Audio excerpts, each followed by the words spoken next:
Hi friends, വാഗോസ് വ്ലോഗിൻ്റെ പുതിയ വീഡിയോയിലേക്ക് എല്ലാവർക്കും സ്വാഗതം. ഇന്നൊരു ഓറിയോ ഷേക്കാണ് വീട്ടിലുണ്ടാക്കിയത്. ഇതൊരു മസ്റ്റ് ട്രൈ ഐറ്റമാണ്. എല്ലാ അമ്മമാരും ഒന്ന് ട്രൈ ചെയ്ത് നോക്കുക തന്നെ വേണം. ഇതിൻ്റെ അകത്ത് നമ്മൾ ഉപയോഗിച്ചേക്കുന്നത് Boost, Horlicks, cashew nut, Oreo biscuit and മിൽമയുടെ തണുപ്പിച്ച പാലാണ്, അതായത് കട്ടപ്പാൽ.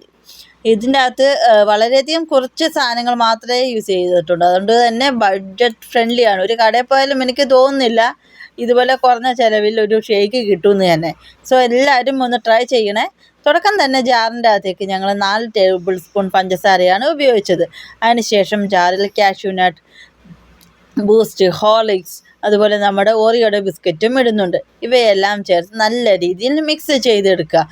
ഇതെന്തായാലും കുഞ്ഞുങ്ങൾക്ക് ഇഷ്ടപ്പെടും. കാരണം ഈ ഓറിയോ ബിസ്ക്കറ്റ് എന്നൊക്കെ പറയുമ്പോൾ എന്തായാലും അവർക്കൊരു ഇഷ്ടപ്പെട്ട ഒരു ബിസ്ക്കറ്റ് തന്നെയാണല്ലോ. ഇവിടെ ആയാലും പിള്ളേർ തരുന്നില്ലായിരുന്നു എനിക്ക് ഉണ്ടാക്കാനായിട്ട് ബിസ്ക്കറ്റ്. കുഞ്ഞാളാണെങ്കിൽ വഴക്കിടുക ബിസ്ക്കറ്റ് വേണമെന്ന് പറഞ്ഞ്. പിന്നെ ഒരുവിധമൊക്കെ തട്ടിപ്പറിച്ച് മേടിച്ചുമ്പോൾ ഉണ്ടാക്കിയതാണ്. സോ അതെല്ലാം നല്ല രീതിയിൽ പൊടിച്ചെടുത്തതിന് ശേഷം നമ്മുടെ പാലും അതിൻ്റെ അകത്തേക്ക് ഒഴിക്കുക.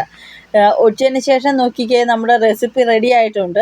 എല്ലാവരും മസ്റ്റ് ട്രൈ ആണ്. ആ കാഷ്യൂനട്ടിൻ്റെ ടേസ്റ്റൊക്കെ നല്ല രീതിയിൽ എടുത്ത് നിൽക്കുന്നുണ്ട്. കുറച്ചധികം കാഷ്യൂനട്ട് ഇട്ടാൽ അതും നല്ലതാണ്. കുഞ്ഞുങ്ങളല്ലെങ്കിൽ തന്നെ ഇതൊക്കെ ഇഷ്ടപ്പെടുന്ന ഒരു കാര്യങ്ങളൊക്കെ തന്നെയാണല്ലോ നമ്മൾ റെസിപ്പി യൂസ് ചെയ്തേക്കുന്നത്. സോ എൻ്റെ ചാനൽ ആദ്യമായിട്ടാണ് കാണുന്നതെങ്കിൽ ലൈക്ക് ആൻഡ്